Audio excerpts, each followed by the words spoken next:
Welcome to Never Again is Now, a podcast about anti-Semitism.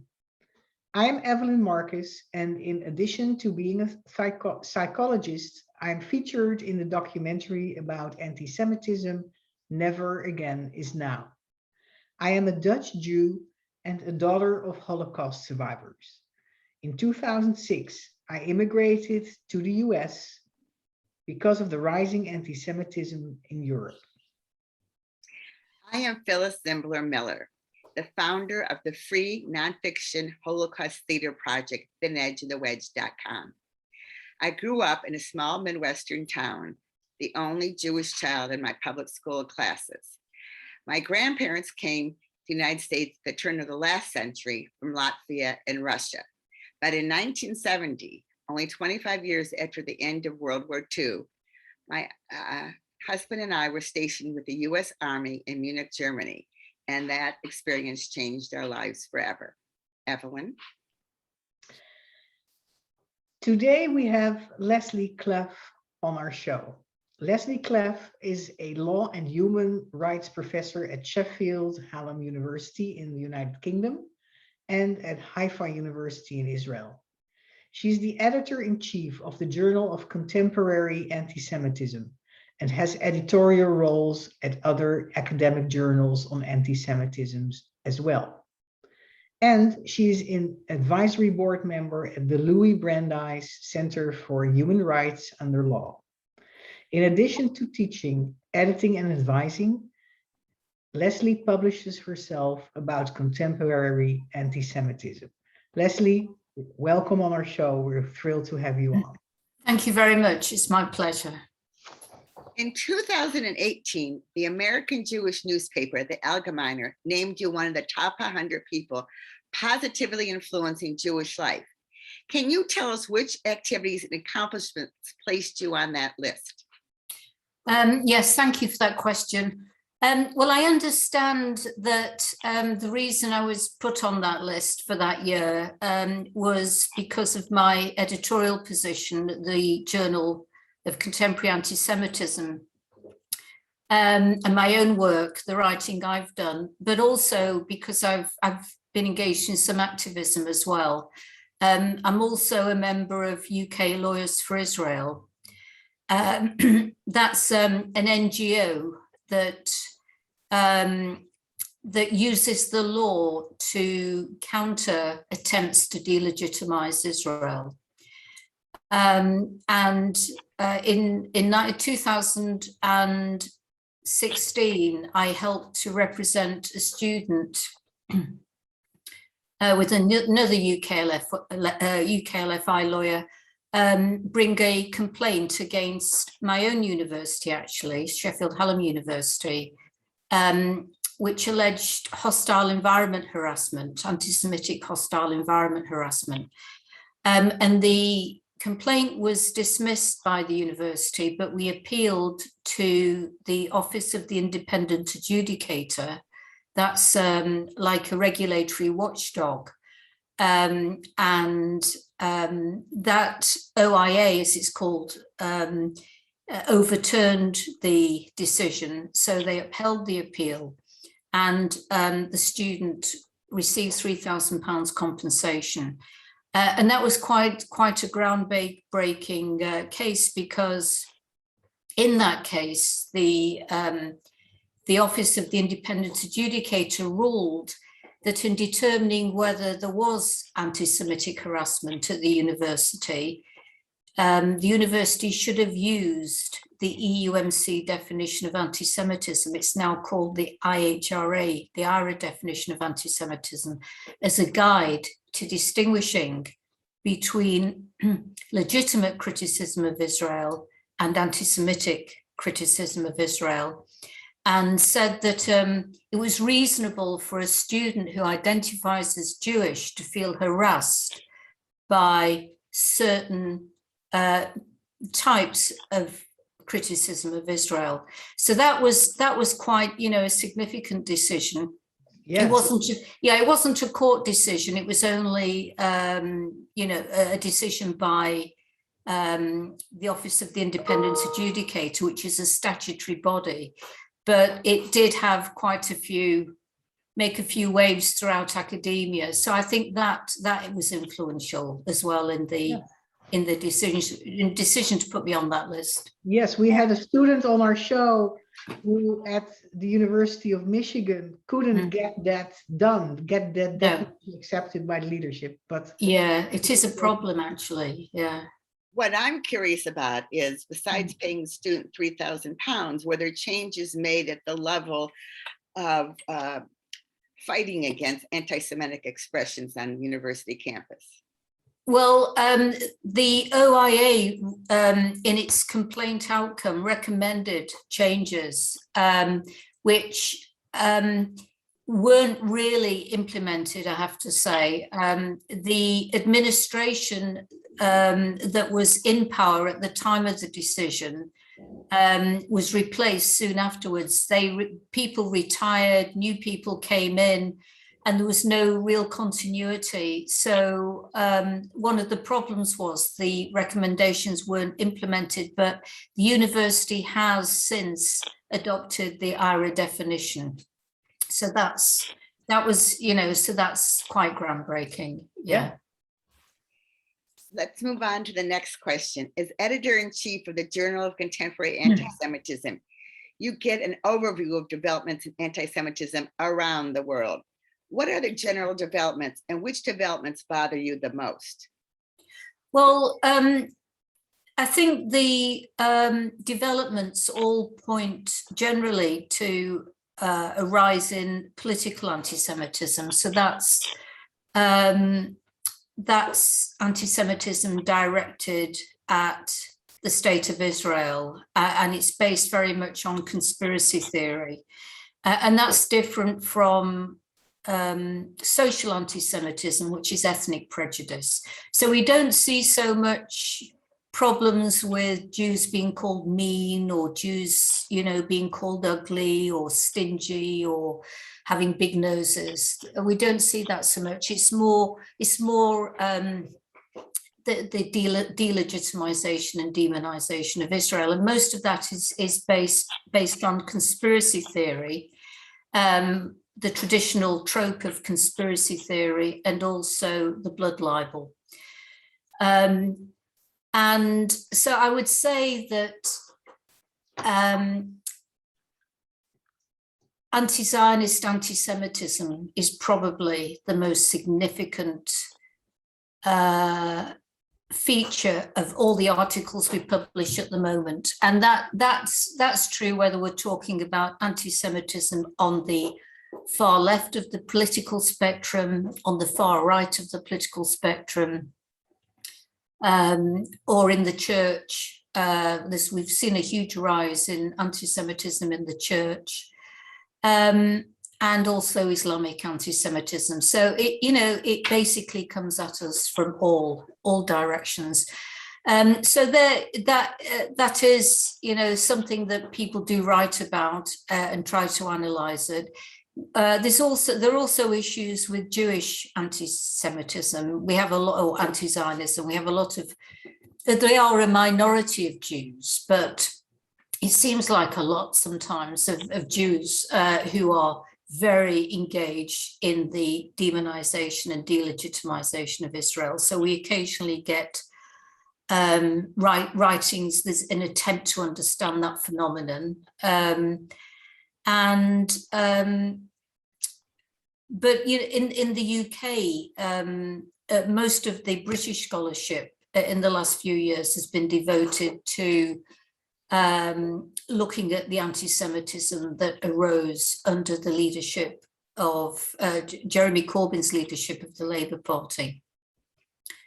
In terms of what I would like to see more work on is intersectionality, actually. As Phyllis knows, I think, I've just had a chapter published in a book called Misogyny as Hate Crime, on the intersection of anti-Semitism and misogyny.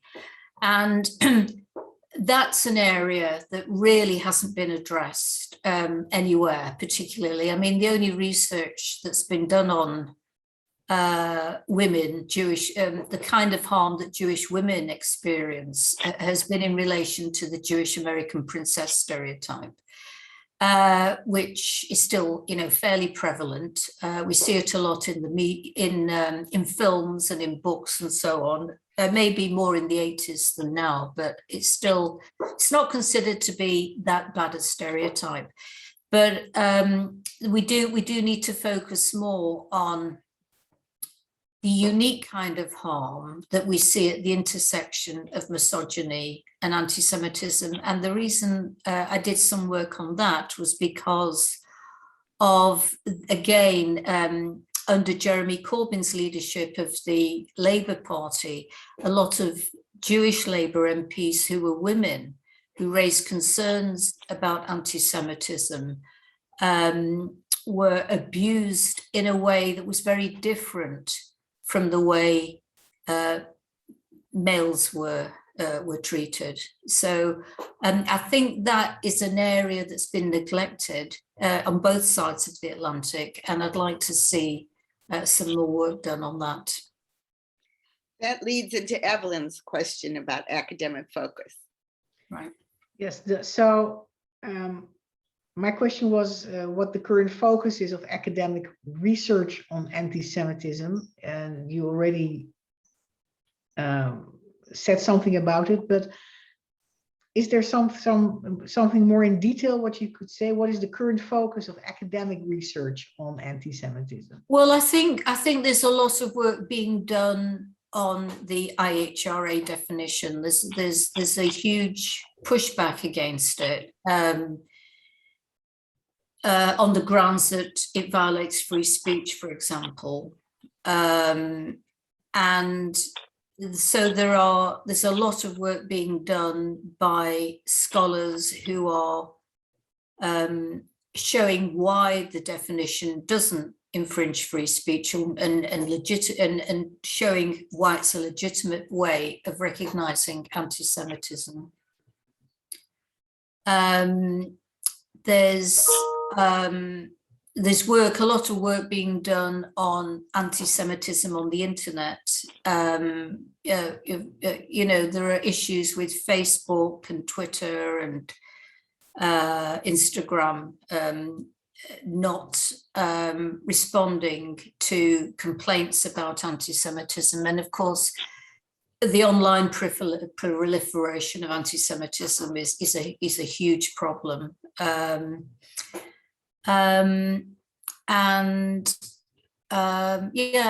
just really work on how anti-Semitism is manifesting itself in the changing political climate. So, for example, we've had Labour Party anti-Semitism in the UK, in America.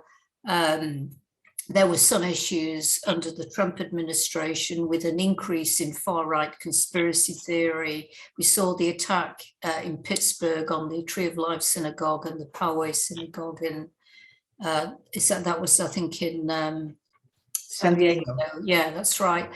But at the same time, under the Biden administration, we're seeing huge demonization again and criticism of the squad, they're called, some of the Democrats who are very opposed to Israel. I think the problem with anti-Zionist anti-Semitism, which is what we're seeing now, and this is coming out in the work that people are writing and seeking to publish, is that the debate now around Israel and Palestine has moved from one which focuses on a two-state solution, two nations for two peoples, and is focusing more on just one state, the elimination of Israel as a Jewish state. And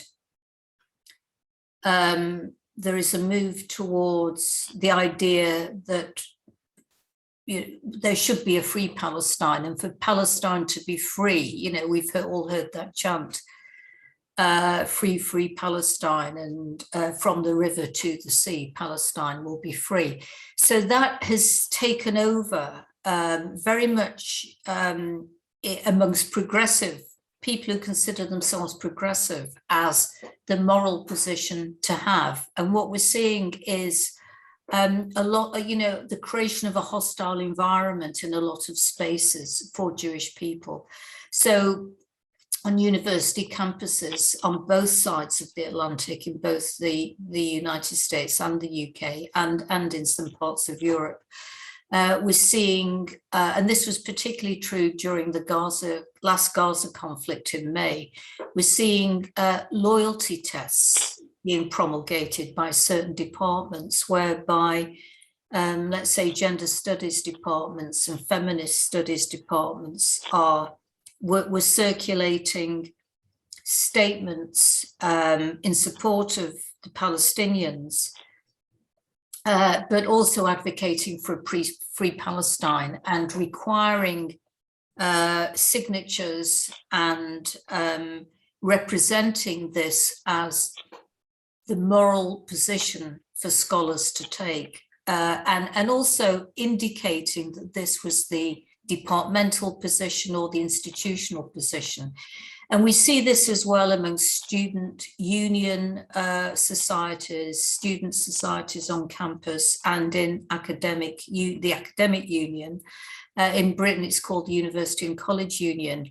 We see this moral position being assumed, whereby the Palestinian cause means the elimination of Israel as a Jewish state.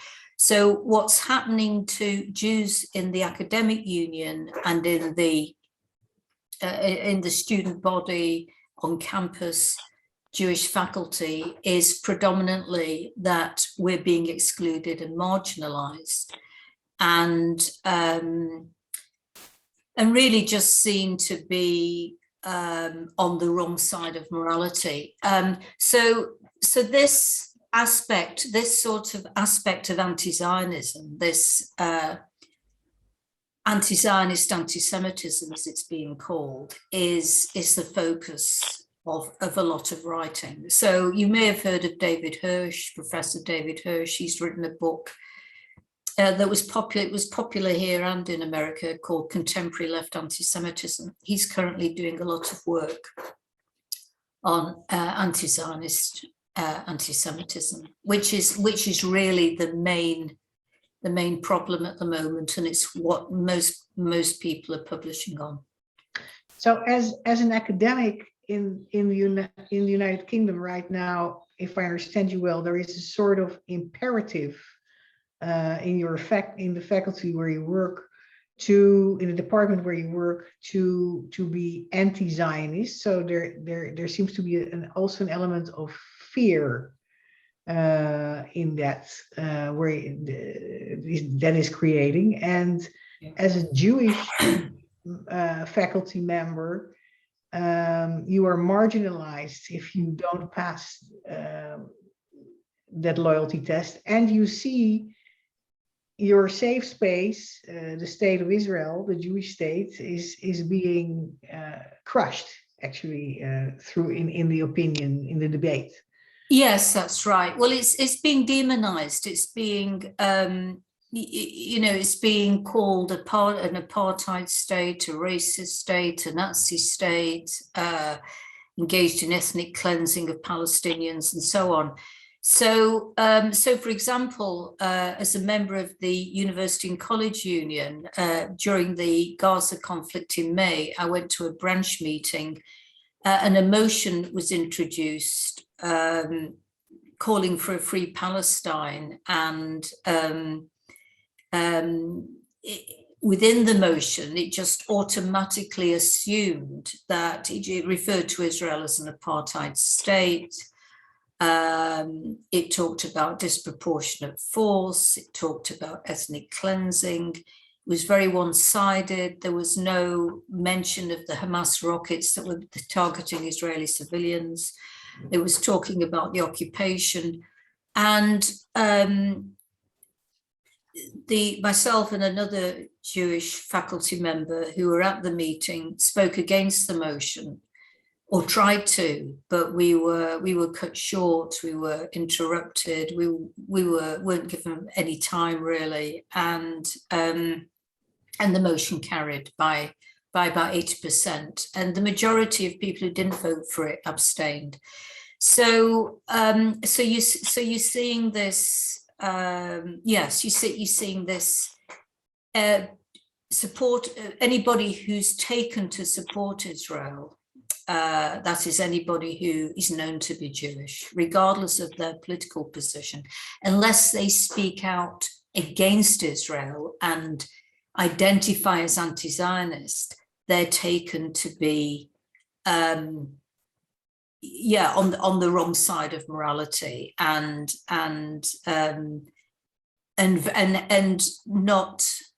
not loyal to the progressive cause and to what's right.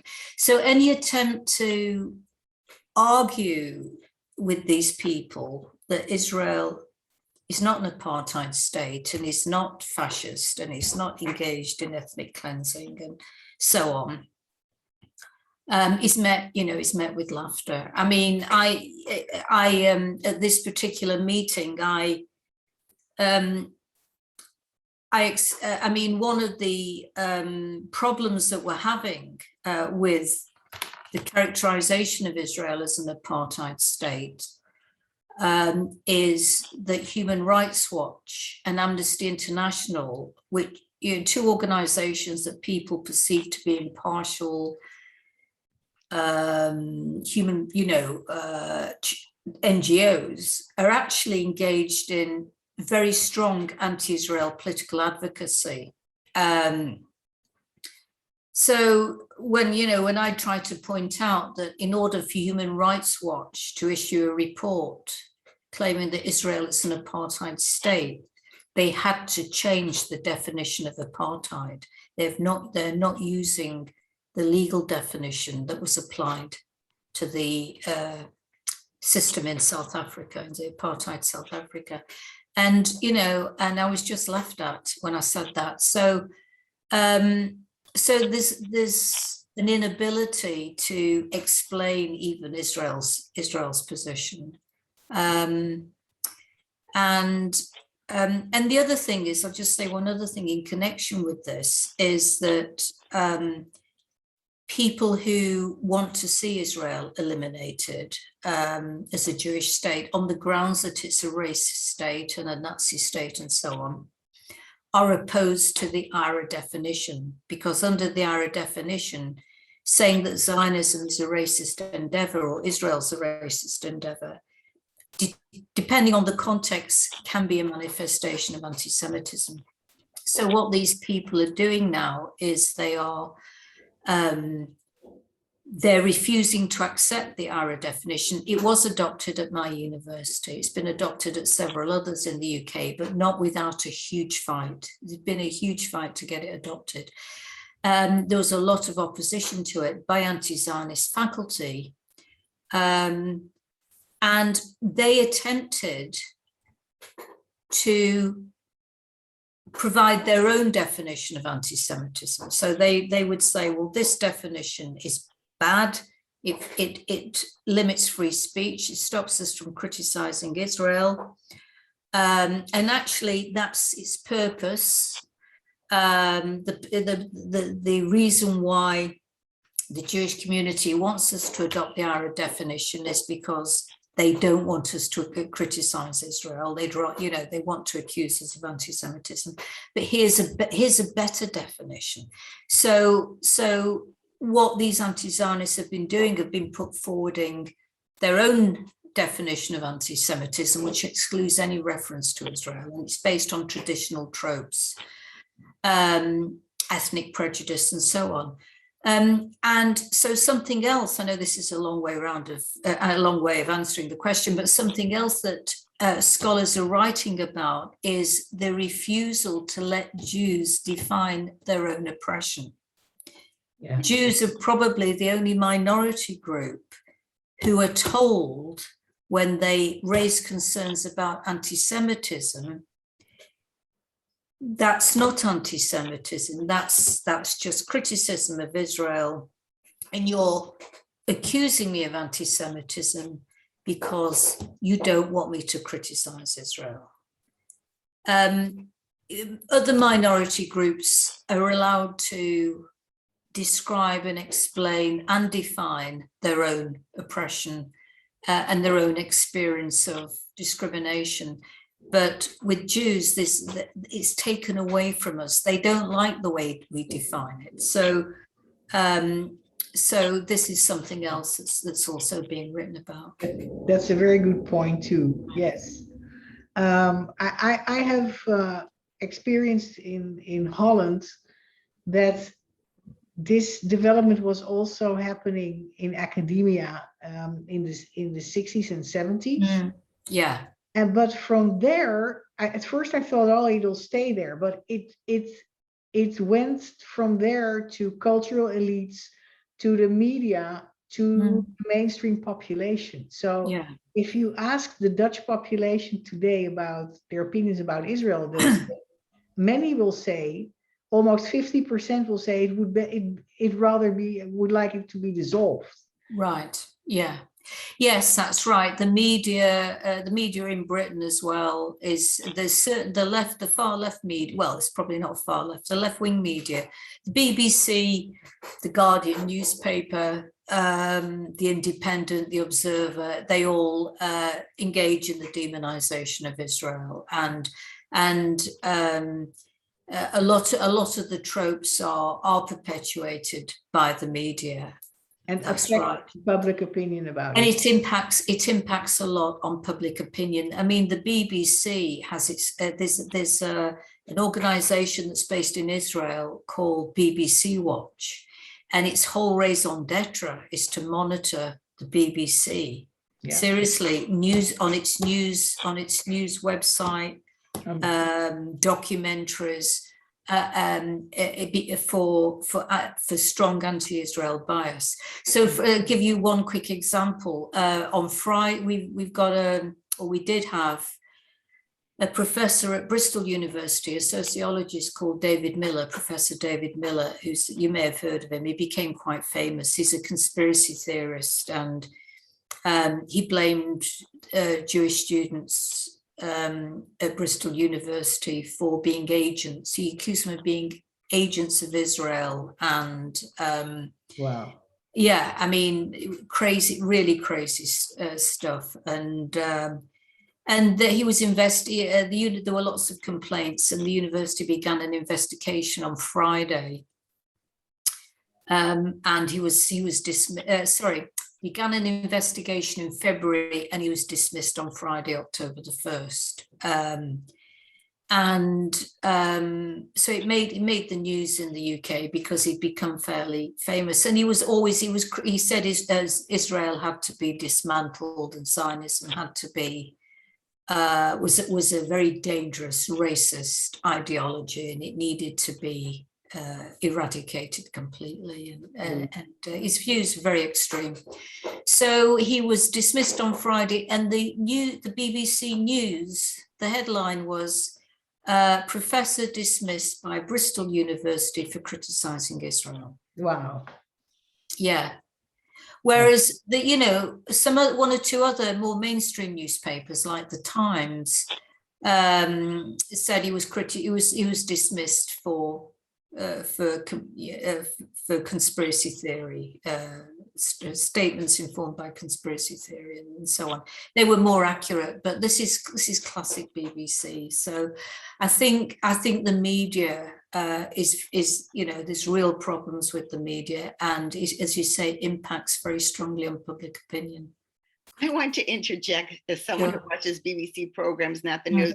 Why is the BBC? I always think of the BBC as like middle of the road. Why is it? Yeah, well, they are supposed to be impartial, actually, and there is the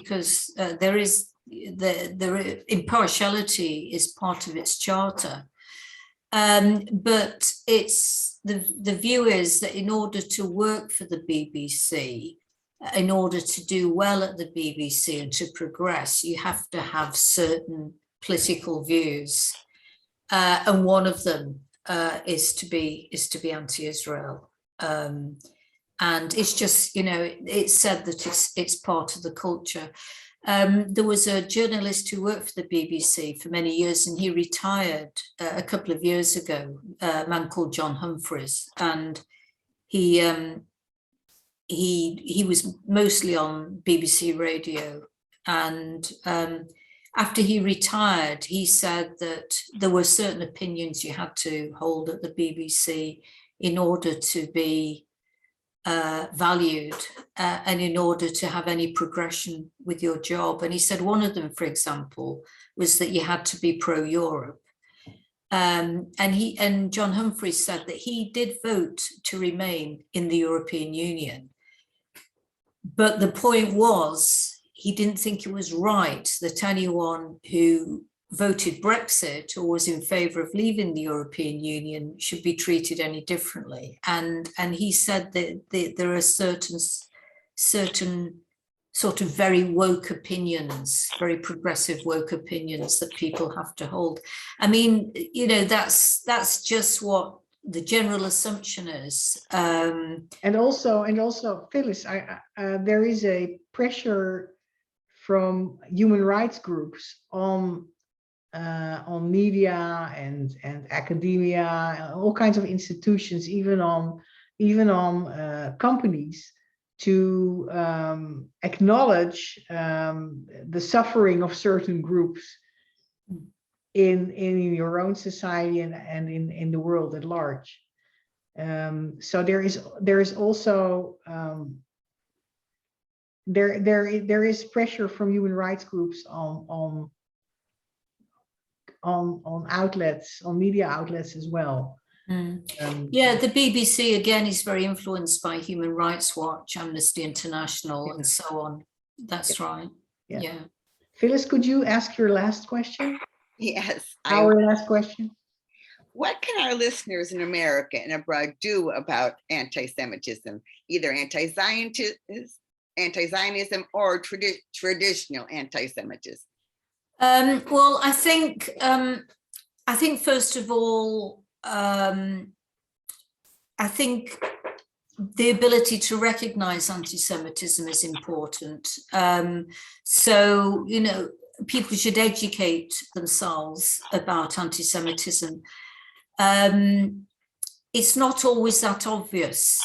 It sometimes lurks in certain rhetoric. It's less obvious. It's less visible in a lot of ways than anti-Black racism and homophobia, for example. So I think people need to educate themselves about the history of anti-Semitism, the blood libel, the economic libel, the conspiracy libel, and also about contemporary anti-Semitism. And one way of educating yourself is to read. You could take out, for example, a subscription to the Journal of Contemporary Anti-Semitism, but just generally become aware of it. Number one. Number two, don't be a bystander. If you experience anti-Semitism, even if it's not directed at you, speak out against it. Obviously, make sure that you don't, risk being attacked. You don't, if somebody's got a gun in their hand or a knife, it's not a good idea to say anything, but do speak out against it where you can. If possible, join any grassroots organizations, any campaign groups in your area that fight anti-Semitism.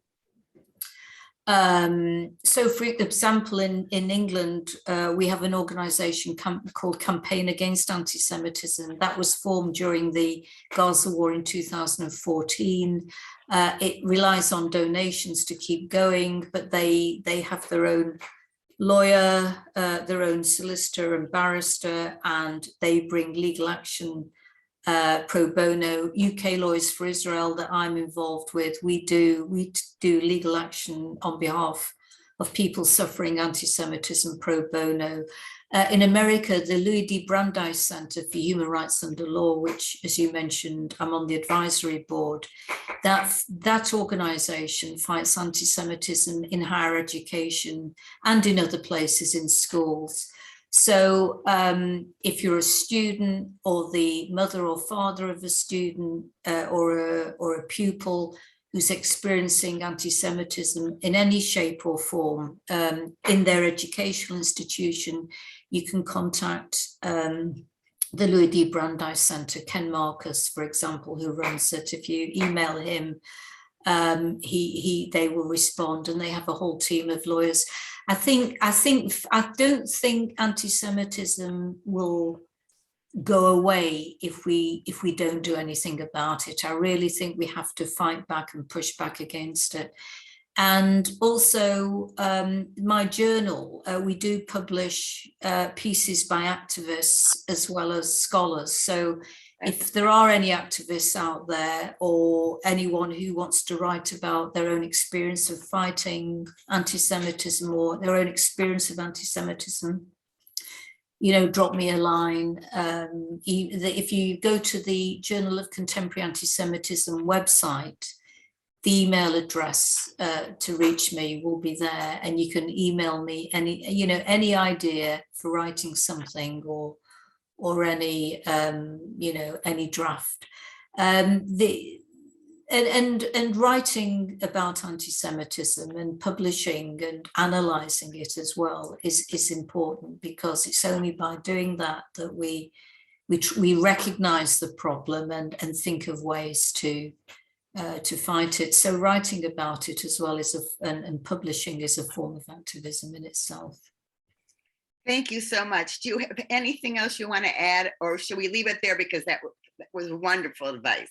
Well, I mean, I think I don't know. I mean, I could talk about it all day. It's such a big topic. But if you feel that we've covered enough to engage your listeners and so on, then yeah, we can leave it there.